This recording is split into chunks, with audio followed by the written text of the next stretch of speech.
Aloha, everybody, and welcome to this episode of the Triple F podcast, Faith and Family First. And we are going to dive into why there are so many jobs available and why so many people are leaving their jobs in record numbers, the economy, gas prices, what people are really saying. So let's chat about that.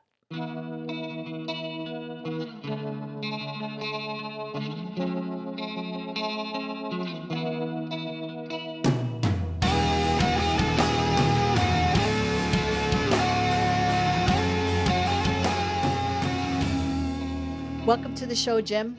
Well, hi, thanks. Welcome to the show, Eva. Thank you. And I always forget now. I never introduced myself anymore. Hi, I'm Eva and Jim. I am the host of the Triple F show.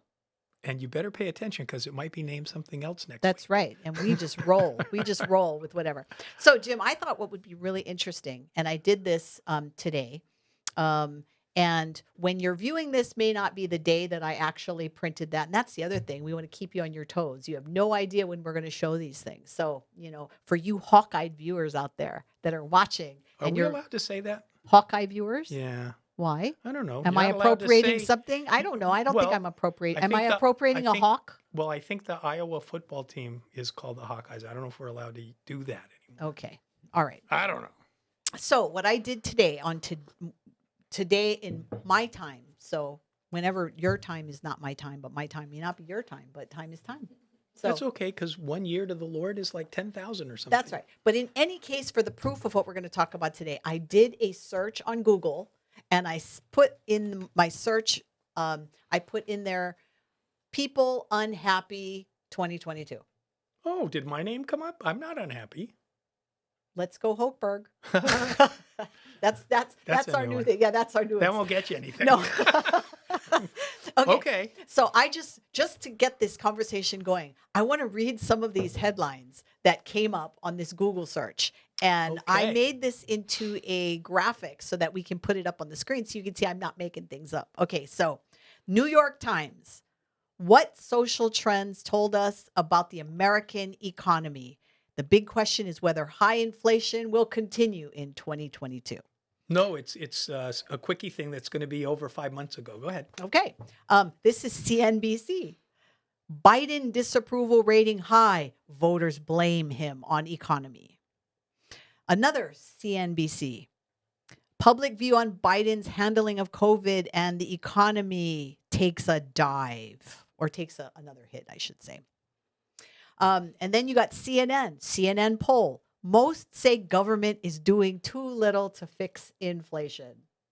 And see, I'm doing this because you notice I'm not seeing any Fox News or whatever, right? Because that's what people are saying. Oh, you guys just watch all those crazy polls, right? This is marketplace.org. The economy's doing well.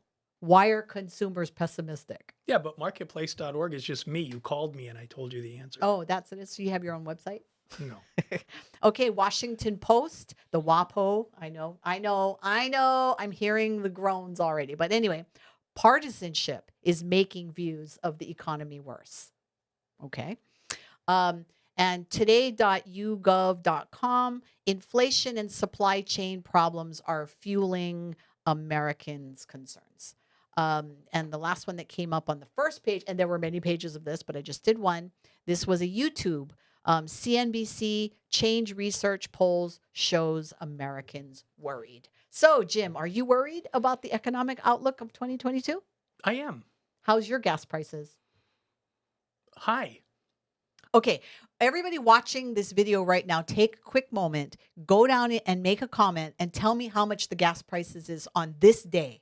So I'd love to see. I didn't get gas today, but I think it's around $4.30, and I buy 85 proof gas. Yeah, I just got in my time, I just put gas in my car and it was over $4.30 a gallon. And I have a tiny little car, so filling it up. Well, I mean, it's the same price per gallon, but the number of gallons. But so those of you watching, in the comments where you are, what state you're at, and what the cost of your gas is. I'm just I just came back from Florida and upstate New York, and they're around $3 in both places, just so you know. Okay. And I'll tell you another big thing. I don't know. You probably don't grocery shop for your family. I'm the cook. I'm the grocery shopper. Okay. You betcha. So have you noticed that meat prices are absolutely off the charts. Have you noticed that pork is way cheaper than beef and chicken? My daughter I'm just eating pork bought these days. My daughter just bought a huge pork roast and made Kalua pig. Oh, all you people in Hawaii,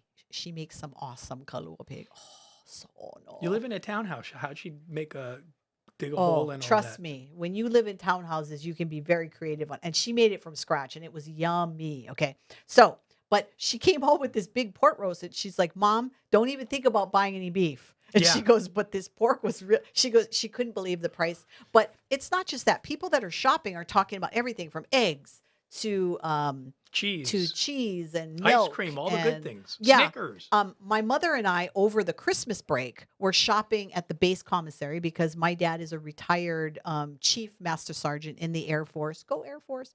And so we were shopping in the commissary, and there was no meat available. I'm telling you, like they were empty, empty, empty. So when I'm watching all of these conversations going on about, oh, there's no supply shortage issues and all that. I'm like, I don't know where people shop, but I have seen some shelves that are stocked pretty well and some that are not, just depending on where you shop.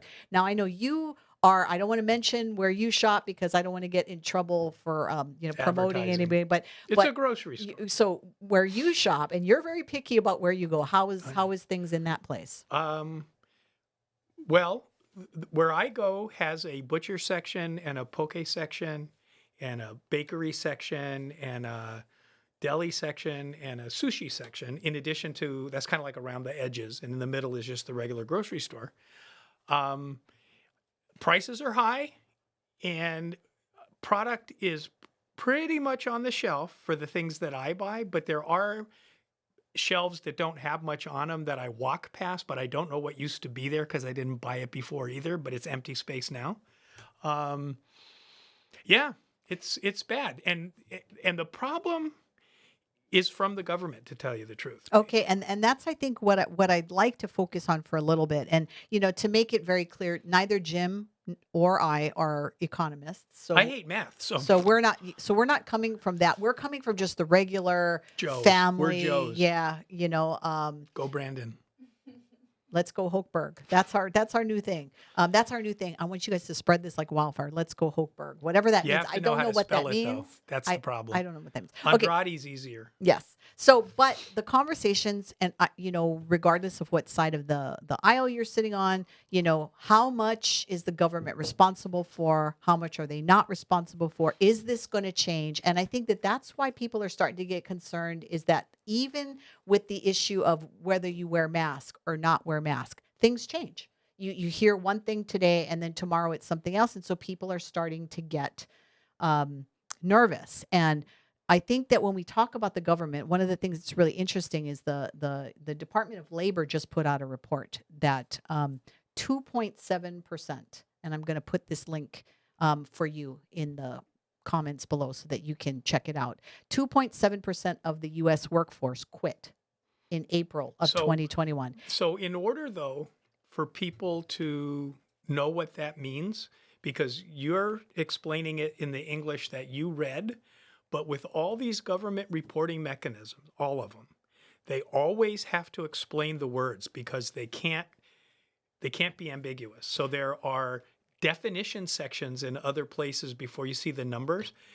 If you don't know what that meant, like on who's unemployed, who's not even looking for work, all that stuff this all is the just time. this is just how many people I have understand. left their job, right? I understand, but the definition of left their job is I'm just saying I don't like the statistical reporting commentary that I see on TV because they never tell you what the rules are that made that number correct. And That's what I'm I will give complaining you that. about. But I guess the point that I'm trying to make is that a lot of commentators are calling this a mass exodus, right? There's a lot of people. There are a lot of jobs available. And in fact, I was mass watching resignation. I think is one yeah, of the words. was that their words. term? Yeah, The mass resignation. Exodus Resignation or something. Yeah. Anyway, there are so many people leaving their jobs right now, and in fact, I remember Great resignation. the Great Resignation. So there are a lot of people that have left their jobs, and I remember seeing many different. But first of all, a lot of people were required not to go to work in 2020. Well, yeah, there's when reasons President behind. Trump was the president because of COVID.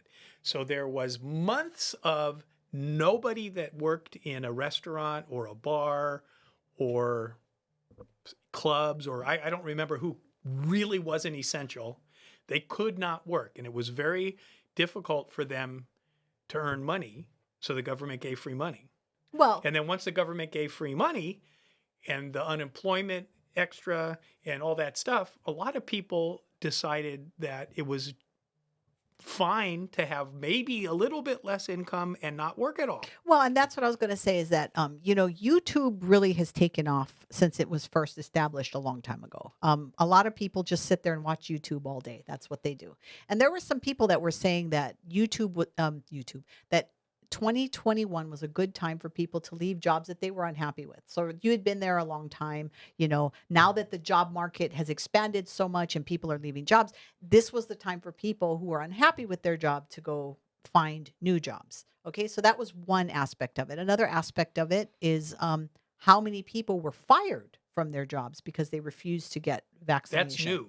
That's in the last That's many in the months. right, and that's correct. In so. fact, I filed a lawsuit about that last. Yes, and you want to stay January. tuned because Jim and I are going to be doing a show. Or by the time you're watching this, you may have seen the show already. So check below. If we've done the show, the link will be there. And if we haven't done the show, then stay plugged in because you're going to want to hear about that. So anyway, the point is that so many people are leaving jobs for different various reasons. But now the market is big for jobs. So companies are getting creative to try and keep people to stay in their positions. That's all this research that I did for today's show was showing me that companies are giving raises. There are some companies that are now going to $15 an hour minimum wage just so that they can keep the people that are And there. do you know that is the result of the government too? In fact, remember when President Biden had that series of press conferences and he kept whispering, bending down and whispering into the mic?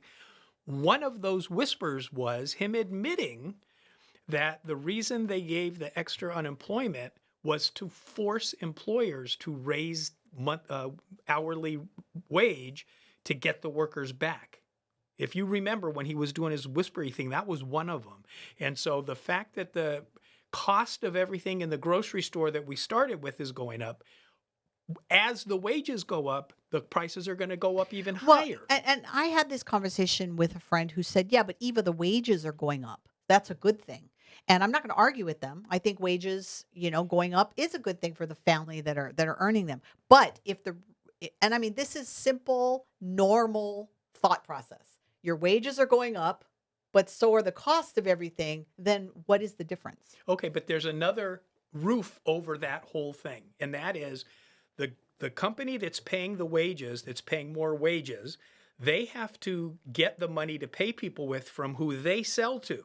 And if their market isn't going to pay more, then there's no more. And that's a problem in one of the companies that I'm pretty familiar with, which is a home care company where they hire workers to be certified nurses assistants to go into people's homes, mostly older people, and help them get through the day, either, different levels of care that's needed and stuff like that. If the people that are paying the money for their mom to have one of those workers come in can't pay any more than they were paying before, how is that company hiring those CNAs going to pay them more? I know this thing is so crazy. I don't know about you, but when I was in school, we had a class on economics. It wasn't, it wasn't college level economics, but it taught you about gross domestic product, and it taught you about inflation and all this. And I remember the teacher saying this, and hey, if you guys are watching and you guys think you've heard something different, then I want to hear about it. But they told us this in class. They were like, do not print money if there is no gold to back up that money. That is a very bad thing to do. We went off the gold standard with Nixon. But now it seems like it's okay, right? So it's progressively gotten worse since then. But now we're just talking, let's just print more money. Let's just print more money. And I actually had a young adult ask me about that. Well, can't we just print more money? Sure, and I thought, can. Are they? Does somebody? Yeah. Are they even having the discussion of what does that bill mean? What does it say on the dollar bill? And I believe it still says it. This product is legal tender, right? Does it still say that, or is that changed? Yeah. Look. Let's be so that we're dealing with source material. Okay, So so here's what it says. Federal Reserve note. How do you like that? Isn't that pretty? okay, that's nice. It says Federal Reserve note, which, by the way, is an interesting concept. Some people go crazy over Federal Reserve. United States of America, $1. This note is legal tender for all debts, public and private. That's what it says. And it says "In God We Trust" on the back. It still says, yeah, that's a whole other show. But okay. but legal tender is fiat money, actually. I mean, it is. It's like, this is $1 because it says it's $1, but it's not worth $1. I know. Who knows what it's worth? I don't know. And nowadays it could be anything. In fact, let's put Donald Duck on it because it all means the same thing. Okay. Let's go, Brandon. Okay. So what? Okay. So we're talking about. So we've talked. So you were about talking about what it was in school. Can I tell you what yes, I go learned ahead, in school? Go ahead. What I learned in school is statistics can be used to prove any point. So they're useless unless you force the person giving you the statistic to explain the details of the words they're using so that it's true. And that's a big problem because most of these statistics come out of the Department of Labor. And the people in the news either like what it says, so they champion it, or they don't like the number, and so they poo-poo the number. But they never tell you what it actually, the words behind those numbers, what they mean, because the office of the Labor Department can change it anytime they want. Well, I remember, okay, I tried to be a good student. Okay. I want to be honest because I still have teachers that are in contact with me today. So all those teachers that are watching right now know that this is true about me. I did try to be a good student, but I did have a weird way of thinking about things. And I remember in this class of mine where we were learning all this stuff, I remember asking this question. So how would this work? Agree to loan me $20. So the teacher's like, okay. And I'm like, now you loan me the $20 and I will only give me 10. And they're like, what? And I said, follow me on this. Agree to loan me $20, but only give me 10. And they said, okay. And I go, so we're even, right? Because you owe me 10 and I owe you 10. And I remember. You want to go to jail? I remember the teacher just like, oh, Andrade, you again. But okay, I make that in a jokey way to say that this is kind of where we're at today in how Do you people think make kids sense. believe that's true? No, well, not on that, but this is how people are having conversations. Instead of really finding out what this means, they're trying to find creative ways to make it not mean what it means, and words don't mean what they mean, and exactly what you just talked about. Yeah.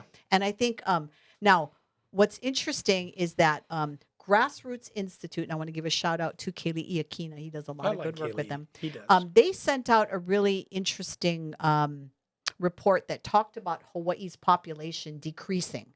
Yeah, and people are moving away. People moving away. And again, this is all boils down to the economy question, right? Can people afford? I mean, I live in a condominium that's 2 bedrooms, 2 bath, and I think it's probably about 780 square feet. It's a small place, and it's valued right now over $400,000. Just this week, the Department of or the Community of Realtors, whoever it is, announced that we hit a new high in December for median single-family homes on Oahu. It's 1,060,000 median. That means in the middle, there's a equal number less and more, but that a median single-family home is now $1,060,000 to live on Oahu. That's insane. No, I can't even imagine. So Because that's why people are moving, because they can't afford to buy a home. And I'm thinking of these up and coming couples, that are planning on getting married, like a special couple that will be getting married in April of this year. Shout out to you. You know who you are. We wish you the best. But as they're talking about buying a home, are they going to be like, that ain't happening? Well, most people, okay. Or do we move in with our $1 million home and you have to put 20% down so you can get an 80% loan, what is 20% of $1 million bucks? It's 200 grand. Yeah, as the down payment. So, this wonderful person that I'm talking about who's getting married in April is behind the camera right now. Give me a thumbs up if you think you can do this. Can you afford a home? Can you do that? Oh, see, did the Thumb thumbs down. down. So, I mean, this is we're talking about the economy it's a and the real issue. future and what's going to happen to these young couples. And what did we say on one of our prior shows? The stronger a family is, the better everything else is. If a family starts a marriage highly in debt, It makes it hard. It makes it hard. It puts a strain on the marriage. So When I got married a long, many decades ago, the down payment on my first place to live was only 20 grand. My mom and dad, when they bought in 1963, I think, and Dad, forgive me if I don't get this exactly right, but I thought he said the down payment was about 10 grand. When my dad built a house in Mililani in 1970, the whole house, including the land, was only 50 grand. Yeah, it was around that. It's unreal. But anyway, this is where we're at now. I want to still talk about this economy thing because so the Bureau of Economic Analysis, and I'll put that link down below. They showed that Hawaii's cost of living was the highest in the nation, 12% greater than the national average. The same report said that in 2021. Honolulu was one of the most expensive metropolitan areas in the country with a cost of living 13% higher than the average metropolitan area. And then they started talking about the unemployment and the cost and everything. Now, what's interesting, though, is Grassroots Institute sends out this information saying that people are leaving Hawaii, right? And they provided the numbers on how they got it. And they got it from the U.S. Census. And I love this about Keli'i. He gives you the source document so you can go back. Absolutely. And so you can go back and check. State of Hawaii doesn't. But I sent to you because I thought, what is up with this? That when you look at the Hawaii statistics that are put out by DBET, they're saying the complete opposite. Which is Department of Business, Economic Development, and Tourism. Yes. By the state of Hawaii. So my question to you, Mr. Hochberg, is why do we have our state office that says they're claiming that everything is on the uptick?